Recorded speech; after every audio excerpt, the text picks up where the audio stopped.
the a-hole for telling my son that if he doesn't want to work, he doesn't get the benefits of my labor?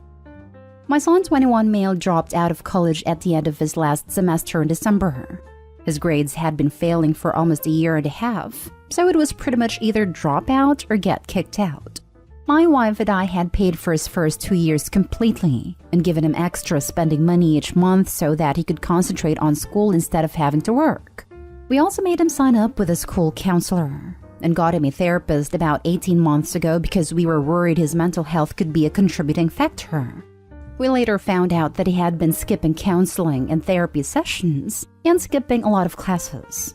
We had a conversation about it with him, and he went on a rant about how he doesn't want to spend 40 to 50 years of his life toiling away at some job he doesn't like in order to make some boss more money. He said that work is just a social construct designed to keep the masses down, and that humans aren't designed to sit in a cubicle for 40 hours a week then die. When my son told my wife and I that he dropped out, my wife immediately allowed him to come back home. That was about 3 months ago. Since then, all he does is sit on his computer. He's maybe left the house a dozen times. He refuses to get a job and tells us that his plan is to live the van life. I worked a union blue-collar job for years to support my family, and I'll be damned if I'm going to let my son crap all over my hard work. A couple weeks ago, I got home from work exhausted and he made a remark about me breaking my back for the man. I told him that my job gave him the opportunity to go to college, and he chose to squander it. It turned into a fight where I let out a lot of frustration on him. I told him he either gets a job or he no longer gets to take advantage of my hard work since he seems to think so little of it. I told him I would remove him from our family phone plan, cancel our internet, no longer let him eat our food, and give him a tent so that he can sleep in the backyard. He yelled at me that I'm being an a-hole, and that those are basic human necessities, and I can't deprive him of those. I told him that if he needs those things, then he can freaking work for them like the rest of us, or go find a van and get out. He hasn't spoken to me since, but my wife says I was too hard on him and that this transition has obviously been difficult for him. I told her I am tired of coddling him, and I will not allow him to blatantly disrespect me in my own house, while also taking advantage of all the things I have worked hard to give him. Now, my wife is upset with me too, because she thinks I'm being unreasonable to expect our son to at least do something with his life to contribute if he is going to stay with us. At this point, I don't care if he lives in the backyard and makes a little garden back there to grow his own food. At least that would show some initiative on his part. Now for the top comments. Not stay home. He needs to grow up. Some folks, growing up happens easy. Some folks, it happens hard. Ideals are fantastic, but you can't eat them. Not stay home. Well, these basic human necessities don't look like a social construct now, do they? It's one thing to screw over an awful employer or a biased legal system, or to just freaking hate the necessity of what the economics of specialization have driven us to. It's a whole other thing to screw over your parents. Not stay home. If he wants to embrace the van life, he needs to leave and find a van life. Otherwise, he is as bad as a boss profiteering off someone else's labor. His ideals aren't wrong, but his actions and expectations are. You have worked hard to afford him these privileges, and so are entitled to withdraw them if you feel he isn't earning them. He has reached adulthood, and by your account, you've given him all. He also needs to know most van lifers work. Some of them work a lot. But they put stuff on YouTube and have 1 million subscribers. That's so easy. I can do that. Lol, one of my favorite van lifers YouTube. They have been super upfront in what it's taken to get to where they are. Just years and years of work.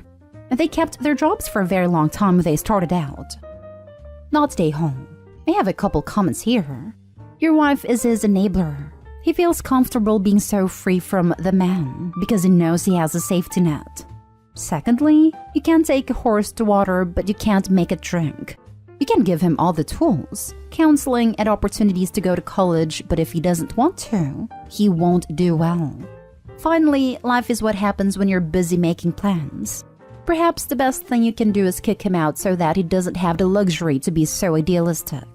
Maybe he will get a taste of independence and the reward of doing things for himself. Next story. Am I the a-hole for thinking my daughter shouldn't pay rent? I have been a stay-at-home mom my whole marriage. My husband pays the bills. I keep house and raise my little ones. I also do things like money management and our taxes because I have an accounting degree. My oldest daughter calls me because she just recently moved in with her fiancé, and he told her she has to pay half of rent and utilities. He makes a lot more than her because she's working part-time, so she has time to plan her dream wedding. Both his parents work, and I know his mom makes more than his dad. My daughter is Sarah, 24, and I was thrown back when she realized she had to split all of the bills in the marriage and pay for things like her wedding dress. It's put a damper on our wedding planning. I tried talking to her fiancé, Luke, 32, saying his family situation was unique since his mom was making more. He rebuffed me, saying it's unrealistic to think he would work, and Sarah could just spend all of her free time wedding planning. He said she has a degree, and she should get a full-time job. Sarah and him both went to school for accounting, and that's how he met her, was at her internship. He works about 60 hours a week. And I explained that with wedding planning, asking her to work that much is way too much on a girl her age. His mother is feeding him the new wave feminism, and I don't think it's a good life balance for this young couple.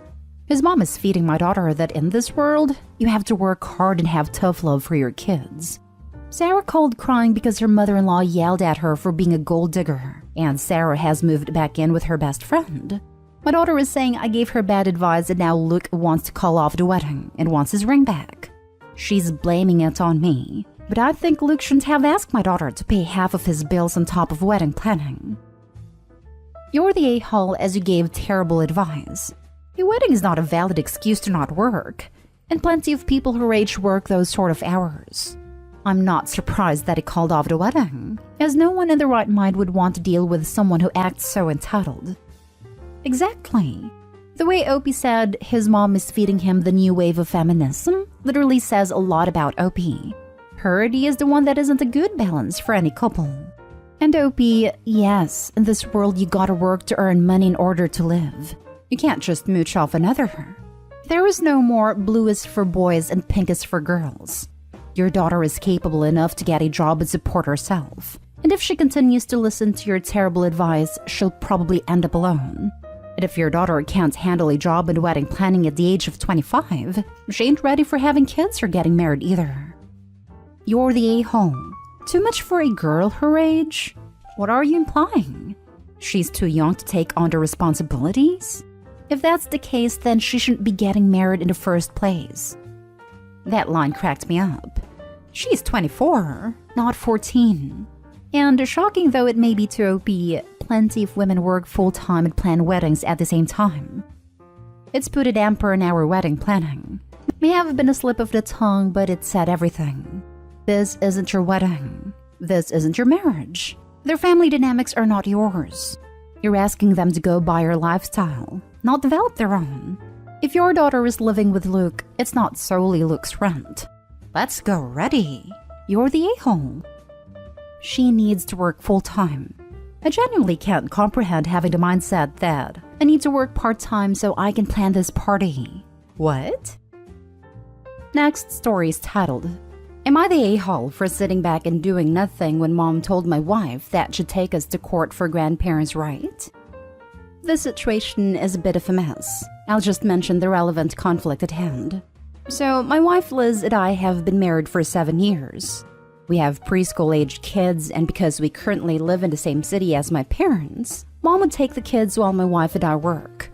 Liz is the one with a much larger income, and she got an even better job opportunity that is requiring us to move to another city. I agreed, since I could easily find a job in my field in the city we're moving to. But after my family heard we were selling the house to move, hell broke loose. Sunday, Mom and Liz got into a huge fight because Liz told Mom we'll move away and hire a babysitter for the kids so she's no longer needed. Mom said she doesn't want her grandkids moving away. Even said we should let the kids live at her house while we move. Liz laughed at her and Mom lost it, basically saying that Liz was an ungrateful witch and that her grandkids moving will only happen over her dead body. They began exchanging harsher words, and Liz snapped and told Mom to butt out of private matters that don't concern her, and said that she had no right to decide things regarding the kids. Mom firmly told her she was dead wrong and proceeded to tell her that she, as an involved grandmother, knows her rights and she will be taking Liz and me to court to ensure she still gets to see her grandkids. Liz was in shock. She looked to the left and saw me sitting there not saying or doing anything. She told me to check my mom, but I told her she was being unfair to Mom and that Mom had to feel upset because she will no longer be able to see her grandchildren. I honestly told Liz that she was a bit selfish to not consider my mom's feelings and her crucial presence in kids' life first. Liz started arguing with me, saying she couldn't believe I didn't stand behind her and defend her after hearing Mom saying she'd get the court involved. I said Mom was upset and cannot be blamed for her reaction. Liz started yelling at me, calling me unsupportive and an enabler, then went home with the kids, insisting my family is my problem and I should handle it. Although this whole moving thing was her idea. Situation hasn't been resolved and Liz and Mom are getting more intense in their fights.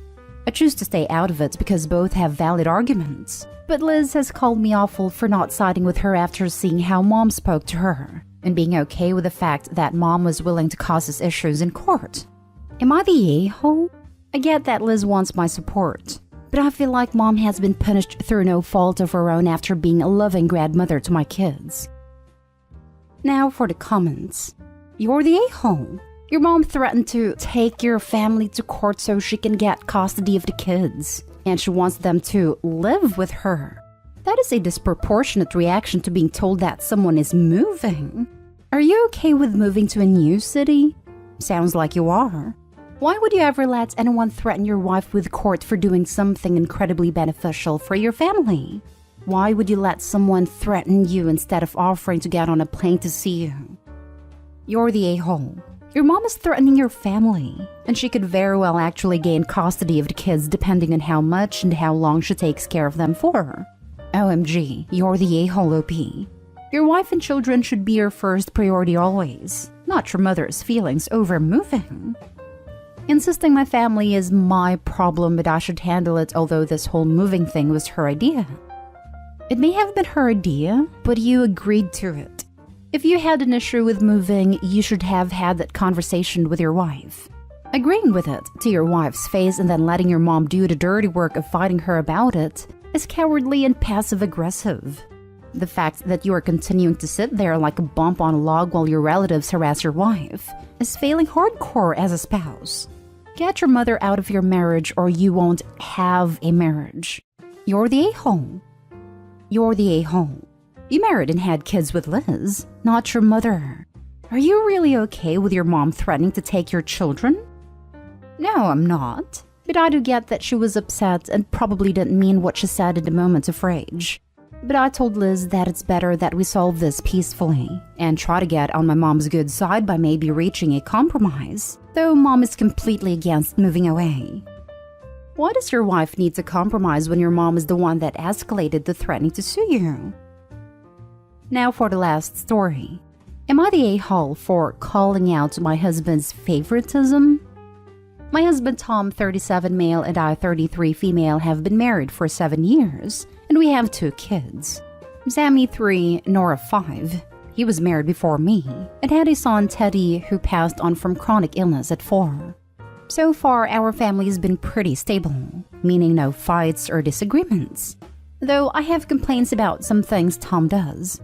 This might sound insensitive, but it treats Teddy different than our kids. Like he has a ton of framed pictures of Teddy on his office wall and desk, but none for our kids. He also has pillows and blankets with Teddy's name on them while not doing the same for Sammy and Nora. His argument was that this is his only way of showing love and remembering Teddy since he can't see or touch him. While Sammy and Nora are here and he shows them affection in a physical form like doing bonding activities and such. We kind of moved on from this issue until I accidentally came across a whole journal he has that was dedicated to Teddy. I'd read some of what was written, and it had details of some moments in Teddy's life. I felt sad for 2 reasons. 1, because of how much heartache Tom had experienced, and 2, the fact that he never thought of writing about his special moments with Sammy and Nora. I gently brought it up to him, and he got upset and tried to say the same thing about how he adores all 3 children, but in different ways. I said it still hurts because while Sammy and Nora are still young, what if they come across something like that when they're older and realize that dad didn't love them as much as his eldest kid? I said this reek of favoritism. But he said we weren't even having this conversation, nor should I have called him out on his alleged favoritism after I disrespected his privacy and read his private thoughts. I argued that it is what it is, and he should start considering including the kids now and not wait till they're, God forbid, gone to show them love. He said I should be ashamed of myself for implying he doesn't love his young children and for making him guilty only because he suffered a tragedy and was finally at peace with it. I said I was sorry he felt this way, but he told me to stop talking and leave the room. I walked out and he started crying. The kids then entered the room and started comforting him. So far, we haven't been on good terms. I keep trying to stay calm and collected, but he's being cold towards me, making me feel like I'm at fault here. I want to know if I am the a-hole. You're the a-hole. What is wrong with you? Calm down. The guy lost one of his kids. That child is literally not here anymore. Pictures and a journal is his way of coping with sadness. It does not mean he loves your kids less or favors Teddy over them. Teddy is dead. Take a step back and just stop being so self-centered. Unless he ignores his other two children completely, you are so out of line that instead of being supportive, you are being a nay. So I agree that Opie is the a-hole, but I do wonder what his other two kids are gonna think when all they see is Teddy and not them in Daddy's life. That doesn't excuse Opie in any way at all. I just want the poor guy to make sure that he's dealing with everything in a safe and healthy way. My heart breaks for him. You're the a-hole and huge. My God, how can you not understand and let the man grieve and process this grief in any way, shape, or form he needs to? Teddy's gone. You don't have to make some sort of fake competition for receiving love from your husband. Read a book about losing a child or something so that you can help the man instead of making his trauma worse. Unfortunately, yes, it may be worth updating knowledge on grievance and jealousy OP. Also, it's likely OP is now pushing the husband away. Why would he want to be with a woman that can't properly respect his privacy and past? I would apologize, buy him something to say sorry, and change how you are acting.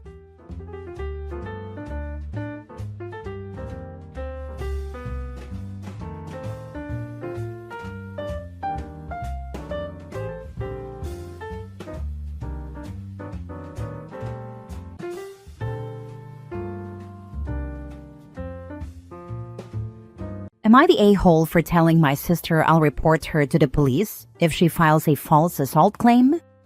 Original post. This past Saturday, we had a birthday party for one of my siblings. It was supposed to be a pretty decent night, but things took a turn because of my 41-year-old sister. She had too much to drink and started acting inappropriately toward my 23-year-old nephew-in-law, my other sister's son-in-law.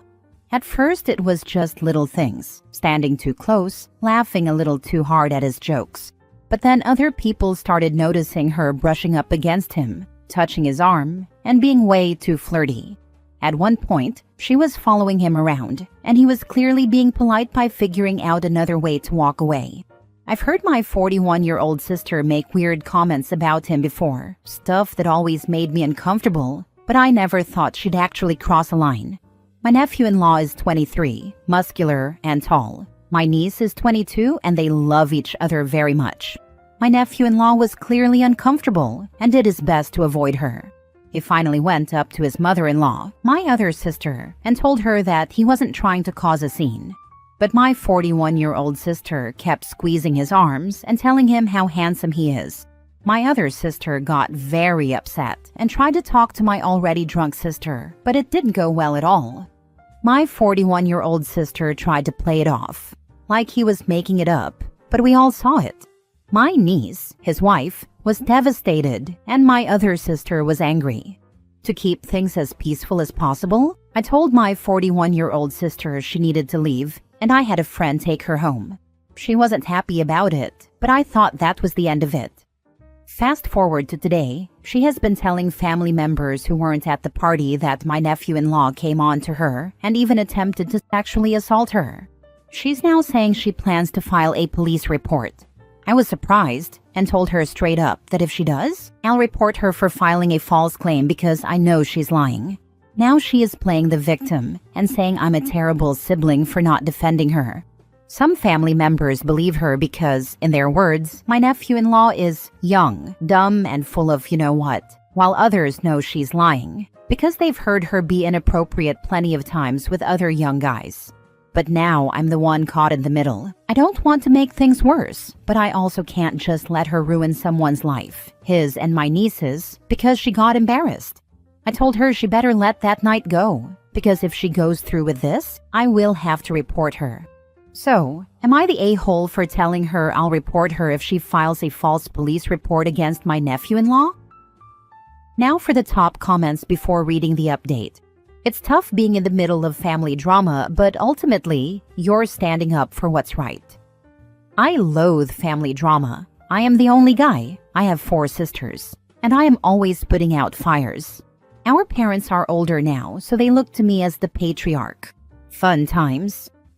You've got to stop inviting her to events. She is predatory and an alcoholic.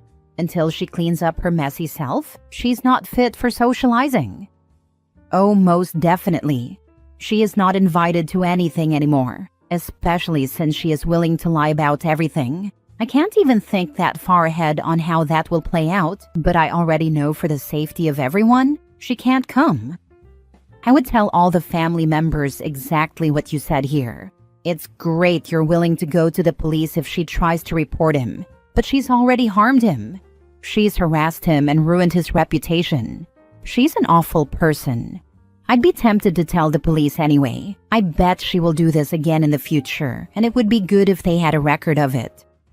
Yeah, I am pretty sure my 41-year-old sister is completely dragging my name in the mud to everyone who will listen. So I'm certain my family already knows. She has a victim mindset, and the people who weren't there hopefully are giving me benefit to say, well, if he is going to the police, if you go to the police, what's the real story? But unfortunately, she is very good at convincing people she is not who she really is. I love her dearly, but that is one of her major flaws. I have let my other sisters know. They are on board with backing me and testifying if she does take it this far. Not the a-hole. Contact a lawyer and ask them what you can do to help your nephew. Yes, I will. I really hate that this is even a conversation I have to look into. But unfortunately, my sister is stubborn and will likely go far with this one. She is also still very upset with me that I sent her home. Now for the update. So I got a call from my sister asking me if everyone was okay. I told her no, and honestly was confused as to why she asked me that. She should know we are not. She told me she is still thinking about pursuing this because, in her words, her name is being dragged in the mud, but it really should be my nephew-in-law's. Her friends and co-workers are encouraging her to not be bullied, shamed, or silenced. She said she really wants us all to know she would never do anything to hurt anyone, and if filing the police report and going as far as pressing charges will prove that, then that's what she will do. I ended up telling her that if she went through with this, we will take legal action for my nephew-in-law, and as far as the family goes, we will seriously cut communication with her because this is wrong.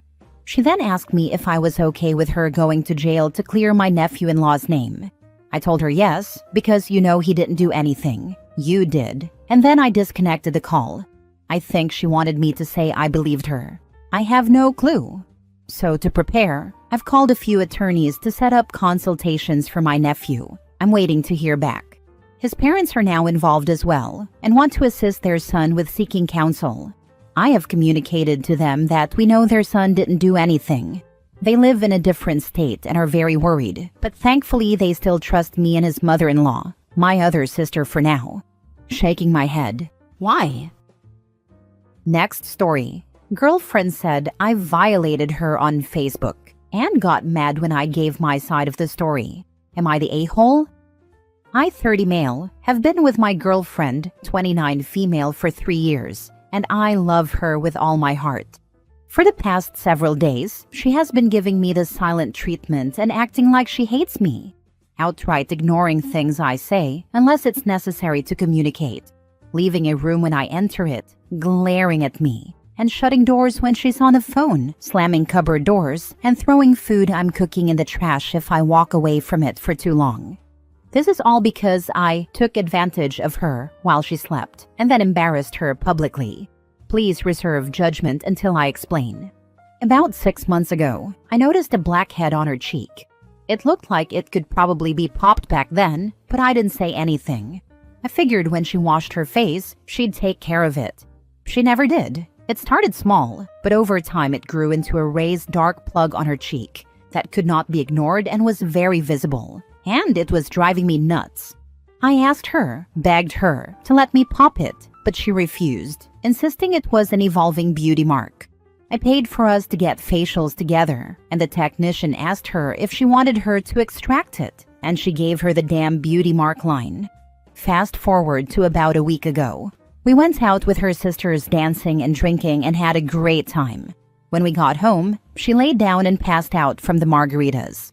I was removing her earrings, taking her shoes off, and wiping her makeup off with those little face towels. She has told me to do all this if she falls asleep without doing it herself, and has been mad when I let her sleep not ready for bed.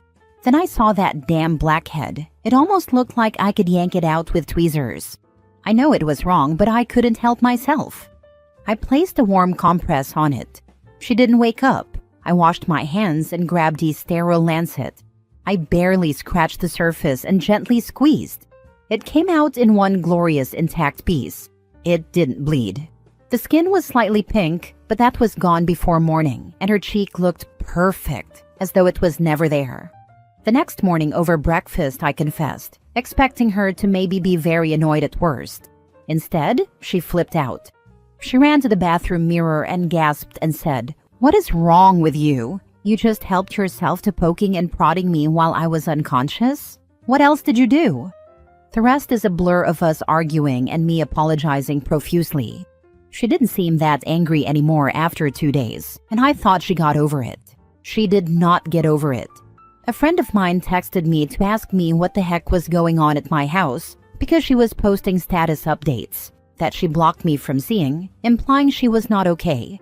Updates such as, "Trust is a fragile thing. Once broken, it's never repaired. Being betrayed in your most vulnerable state will change your perspective. Sometimes the ones who claim to love you the most are the ones who violate you the worst." Cue the barrage of concerned comments. A couple friends posted the rain hotline for her. At least 3 people demanded she name the person who had hurt her. Her best friend, who I thought was my good friend too, even posted, "If this is about OP, I swear to God he's dead." There were too many comments for me to repeat, speculating, and my name was brought up. She never corrected anyone either. The most I saw were responses saying, "DM me, don't want to talk publicly," and she liked the rain comments. At this point, I was in full WTF mode. Finally, I commented under a friend's account and said, "Hi, this is OP. All I did was pop a blackhead. That's it. A comedone, a clogged pore. That's the violation we're talking about. Grow up, girlfriend." People who had been offering her emotional support were both amused and not so amused. Some highlights. "Wait, you mean the evolving beauty spot? LMAO, thank Bob. That thing needed to go." "This is what you were talking about?" Shaking my damn head. "You play too much." Okay, I thought this was something actually serious. The last conversation we had, she said she was furious at me for embarrassing her and making her look dramatic. She says I had no right to touch her face without permission, and she feels deeply violated. I get that, and I am sorry, but I don't think it's okay for her to basically make it sound like she was assaulted and allow people to speculate it was me, and not correct them. I also don't think I should be treated the way she's treating me now. She threw away a meal I had cooked for both of us. I still prepare a plate for her when I cook, even if she's mad, because I walked away to open some windows. When I confronted her, she locked herself in our bedroom for the rest of the night. So, am I the a-hole here? Insinuating an assault violation would be a deal breaker for me. I have family that have pulled this card and are like that, my mother being one of them. She's tried to paint me in a negative light with family, even though I wasn't even in the same county as her at the time, and it's blown up in her face online. There's a few drama llamas. If you stay with her, something worse is likely to happen, especially since she blocked you from seeing her posts. Thank goodness this got out before you got married. I'd say it's time to make her an ex. Work on your escape plan. Exactly, OP. Why are you still with her? Now she is double hurt for exposing her. Beware with what she's going to accuse you next time. It's time to put some distance between her unhinged, vindictive self before you get into irreparable damage. Time to run and move on. This kind of damage to your reputation cannot be completely undone. I even understand her being mad, but the extremes she took deserve her to be dumped as quick as you say a-hole. 100% this. OP, get out now. She's already let people think you abused her. These things only get worse, and she is emotionally torturing you. Everyone sucks here. You had no right to do what you did, but her reaction and implications are worse. Add to this the silent treatment and throwing away half-cooked meals, and you have a live-in ex. Respect yourself enough to end this officially, and don't touch people without consent in the future. This right here, it's such a gray area and a fine line that is 100% dependent on the relationship dynamics, but the way she acted and let everyone think it was something bigger is inexcusable. Last story. Am I the a-hole for drugging my cousin's wife at a family barbecue? My aunt hosted a family barbecue yesterday. She has one of those frozen margarita machines that comes out for every party, and we were all having fun drinking margaritas, eating food, and catching up. I excused myself to have a smoke, and my cousin's wife, Jessica, said she would join me. She asked to bum a smoke, and I said sure, but let her know they weren't tobacco, they were hemp, and asked her if she was fine with that. She said she only smokes when she's drunk anyway, and that it was fine. At this point, I had switched to water because I was feeling pretty tipsy and still had to drive home later. Jessica, on the other hand, was going hard on the frozen margaritas. I'm not one to count drinks, but her glass was never empty.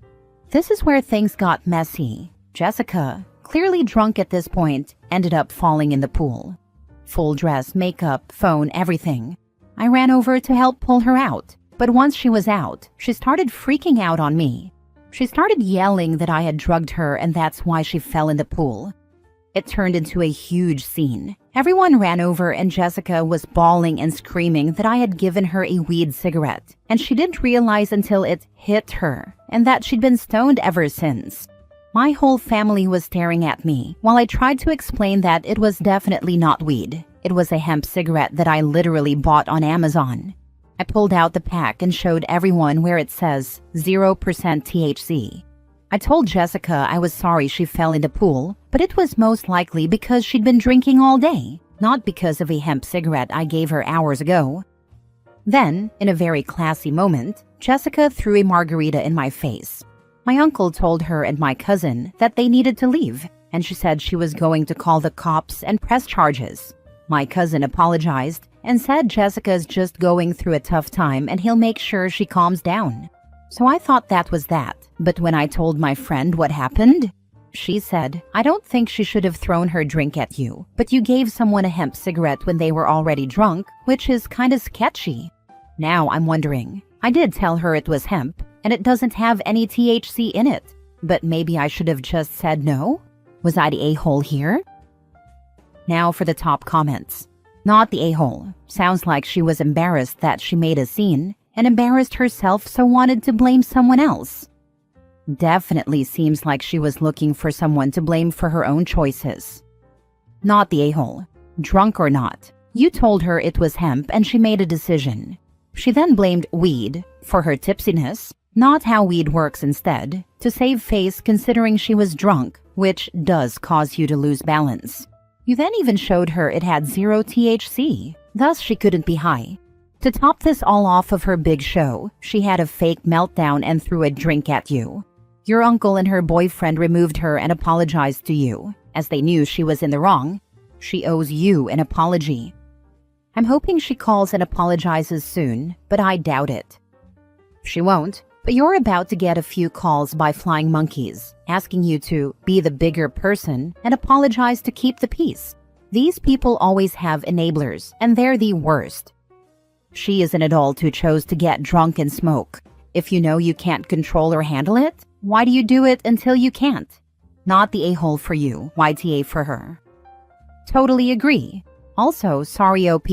Sounds like a rough time and you didn't deserve it. Yeah, it was not a fun time. I never knew how sticky a margarita can be until it was all over my face, lol. Not the a-hole. You very clearly told her what it was, and she said she was a social smoker. That freaking said 0% is 0%. I dab, and boy do I. I know as do any regular cannabis user, if it doesn't have THC, you aren't high. Like you said, gal was drinking like a fish, and likely is an alcoholic in denial.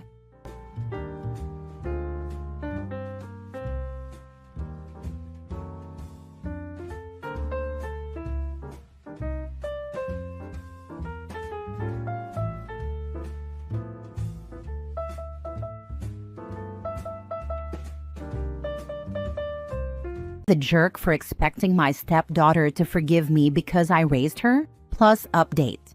Original post.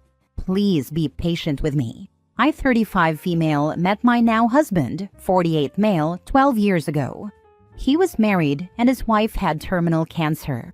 He was honest with me, and I know it was a rotten thing, and I wish we had met that way. Eventually his wife found out, but she decided to just not bother.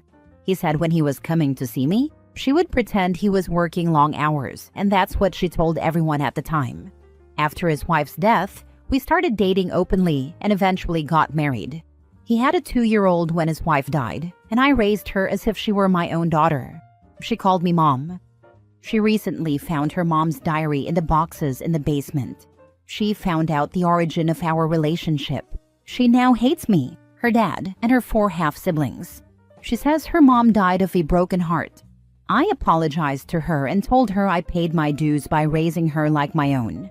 She doesn't want to talk to me or her dad. Not only is she staying with her grandparents now, but she has also told everyone in the family awful things about us, based on what her mom wrote. Am I the a-hole for expecting her to move on? Her mom was terminal, and I raised her. Her feelings are valid. She is allowed to feel however she wants about the situation. Maybe with time she'll forgive, or she won't, and you have to accept it. I love how OP never takes personal responsibility for what she did. She uses passive language about it happening, but it's depersonalized and abstract, not a personal statement acknowledging guilt. This affair happened versus I am responsible for this affair. She didn't care about the feelings of the poor wife and daughter then, and she still doesn't now. She doesn't care how she hurt them. She doesn't care that she made the late wife suffer even more in her last days. She doesn't care about the vows her husband took to his late wife. But I bet if the roles were reversed, she'd be incensed.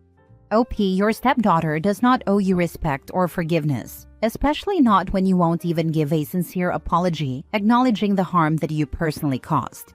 Even if you do apologize to your stepdaughter, it wouldn't erase her mother's suffering. She's angry on her mom's behalf. Let her go. Maybe someday she'll be willing to forgive you, but you can't force it. Plus, OP paid her due by raising daughter as her own.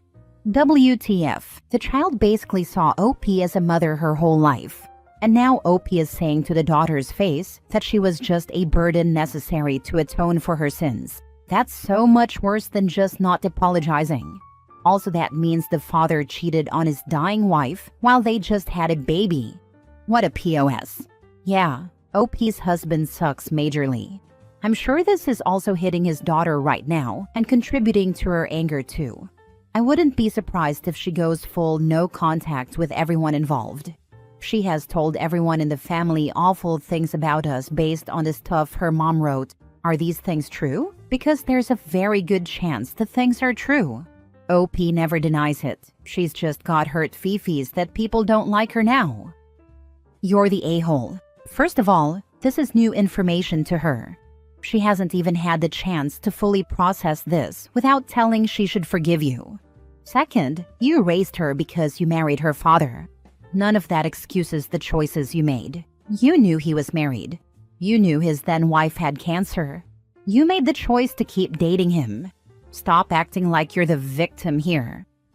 Right? I expected it to be, Mom died then we met, and Dad replaced her in daughter's eyes. But OP literally cheated with the dad, then had the audacity to flip the mattress and pretend everything was fine. If I was that poor kid, I wouldn't be talking to my step-parent either. Now for the update. No, I'm not having an affair now. Yes, both his late wife's family and his own family are attacking me. Yes, I deserve it. No, I'm not going to leave him. I talked to him again last night. I asked him why he doesn't say anything to his family, that it wasn't all my fault. We both did a rotten thing. He said, "What do you want me to say?" I was looking for a shoulder to cry on. I was vulnerable. You should have stopped me when I kissed you. You should have known better. But it doesn't matter. It's ancient history. I don't even think about it or care. I moved on, and so should you. Just ignore everyone. As for my daughter, she'll come around. Just give her space. You're the only mom she knows, and she loves you. Don't worry. I went to bed and cried my eyes out. Yes, this is karma. I'm aware. Next story. Am I the a-hole for being furious that my husband and his mother hid that she lost her pension to a scam and now expect me to financially support her? So, my mother-in-law, mid-50s, has always been a bit much. She's a lifelong hypochondriac, constantly convinced she's dying, despite doctors telling her she's fine. Over the years, I've learned to smile and nod while she goes on about her spells and energies. But recently, things went off the rails. She started seeing a soothsayer who convinced her that her workplace was full of dark energy, draining her life force. She was advised to resign immediately and devote herself to healing. Against all logic, she quit her stable job and cashed out her pension. Turns out, a few months ago, she met another soothsayer who told her her life force was being drained by bad energy and that only a cleansing ritual, for a fee, could save her. Long story short, she gave away nearly her entire pension and savings to this scam artist. She did not tell anyone while going through her cleansing. But here's the kicker. My husband knew. She told him, swore him to secrecy, and he agreed because she was embarrassed. Months ago, and he said nothing. He claims he didn't want to stress me out and that his mom was just going through something. Fast forward to now. She's broke, has no savings, no income, and is suddenly turning to us. Well, me for help with groceries, medication, rent, everything. And when did I find out? Only because she confessed when she had no money left. I absolutely lost it. I told my husband it's insane that he kept this from me and that I feel like I've been blindsided into being responsible for someone else's mess. He says I'm being heartless and it's not her fault. She was manipulated. But I say she's a grown adult who made a choice and hid it while expecting us to clean it up. So now I'm scrambling to keep our own household afloat and make sure she's not starving, all because of a decision I had zero say in. Am I the a-hole? Not the a-hole. Honestly, to me this is divorce-worthy. Your husband committed financial infidelity and now expects you to pay for it. If I were in your place, I'd be contacting the lawyer and looking for a way to get out of this marriage ASAP. Otherwise, you'll have his mother take and take while you're breaking your back to support her. Nope. I'm really considering it, but I feel that they will say I left because she needs support. Who cares what they say? You need to protect yourself, and your husband has showed you that you can absolutely not trust him. I feel like an idiot, because you just repeated what my sister said when I told her this. Not the a-hole. I'd be out of there so fast. Let mom's baby boy take care of her. Give me your courage, because I have no idea how I would start over with an autistic 8-year-old boy. I don't know if I can muster up the courage to destabilize my son. Get out. Now, get his father to pay child support. It is not as difficult as it may seem from your vantage point. I am not saying it will be easy. I am saying right now, staying means you have to juggle being responsible for an 8-year-old autistic boy and his baby tantrum grandmother and her dim-wit enabler son. Read that last again. Which one seems easier to manage, the 1 or the 3? This made me laugh. 1. My grandparents are divorced and my parents are divorced. I think that's what's making it hard. I thought I would break the cycle. I would get an attorney and divorce him. You need to protect yourself financially. Meanwhile, separate your finances, open a new account. Don't warn him. Make that attorney appointment stat. You do have a say. You can say no. Planning to. Our finances are not connected. My country does not do joint accounts and employers prefer to pay into an account with the employee details. I just need to find out what I should expect to happen, since I earn more than him and he has zero assets, whereas I own the house we live in. Still mortgaged though. Now for the update. Yeah, it gets worse. I'm embarrassed and I honestly didn't want to update, but so many people reached out that I have to. Well, as I said in the comments that I needed to sort through my finances, because even though divorce was the unanimous answer Reddit gave me, I needed to know if financially it was possible. Backstory: I had a car I couldn't trade in because of the shortfall. My honest, loving husband suggested leasing it to his brother. I was wary, but he swore it would be fine. We signed a contract. Payments came in on time for a while. I got my new car. Life went on. At some point, before the pension thing, dear husband decided he wanted to take over the house finances. And like a fool, I let him. I slowly watched groceries and bills stop adding up, even when I knew I gave him my portion. But things always worked themselves out, so I didn't question it. Because in that house, asking questions meant I didn't trust him. And now, while reconciling my statements, I realized the car hasn't had a single payment from his brother in months. The payments were from my husband the whole time, and the car's apparently been broken for 2 months. And guess who knew and never told me? Yup, husband. When I found out about the car situation, something in me just broke. Not in a dramatic, plate-smashing, screaming way, just quietly, like a balloon finally deflating.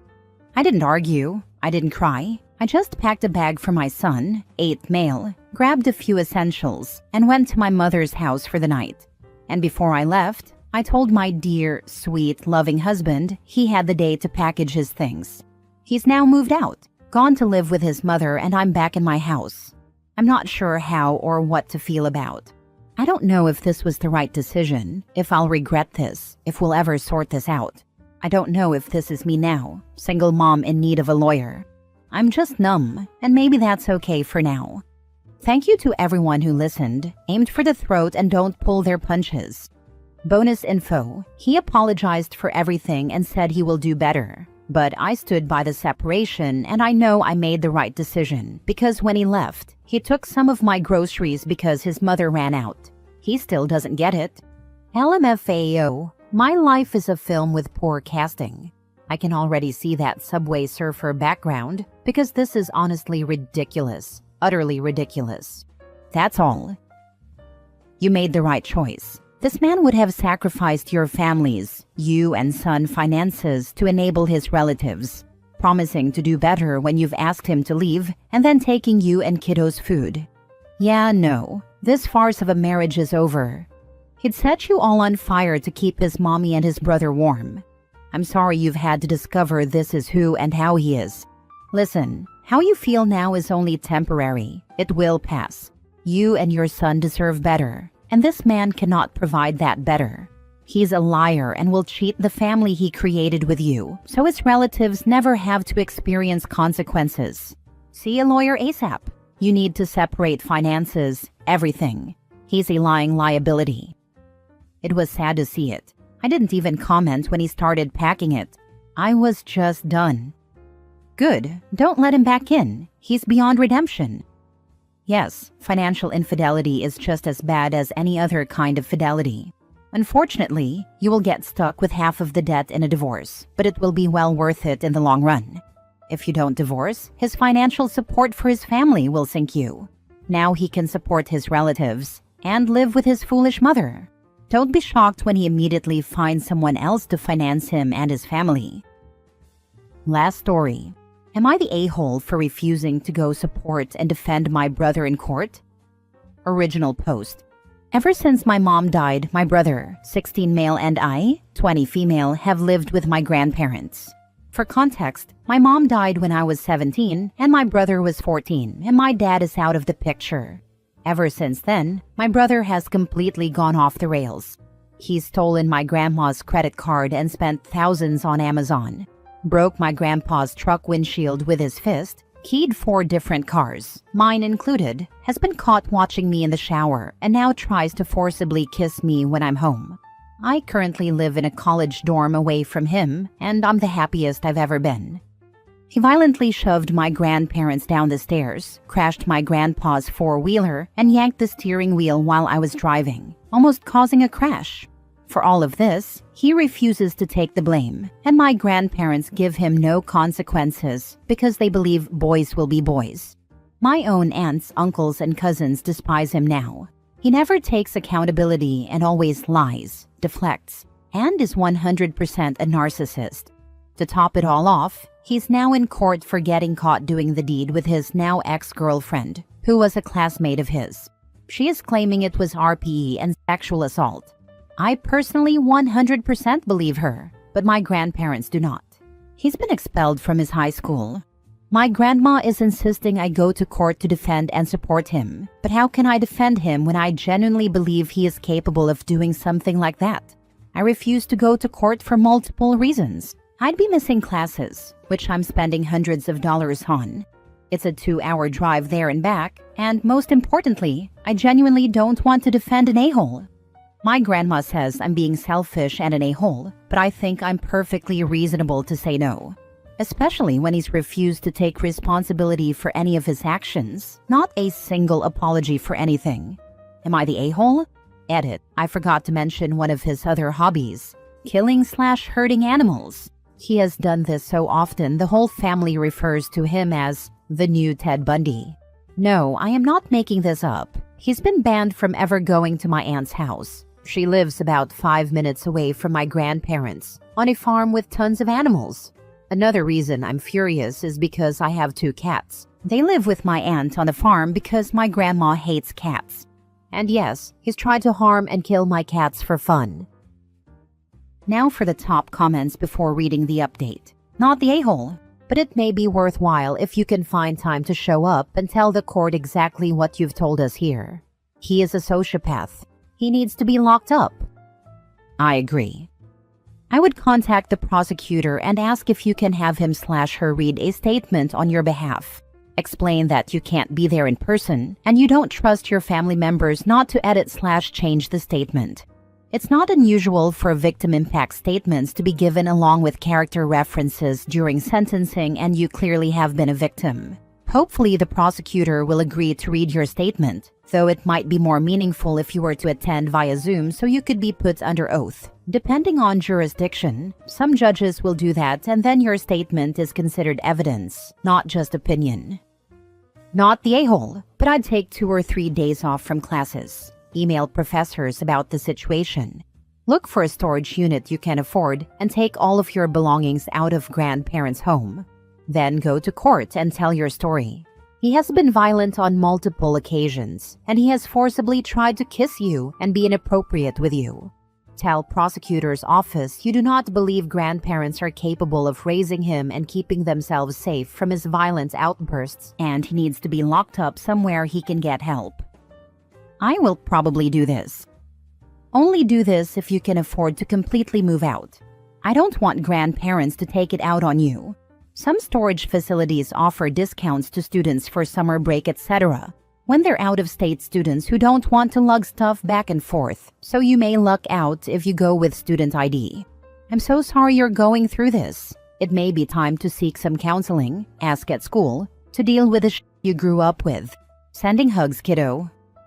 Thank you. I've been looking at apartments to move to because they want me to come home for the summer, and I don't want to spend 3 months alone with him, let alone a week. Went home for spring break and he almost broke my arm because I asked him to do the dishes.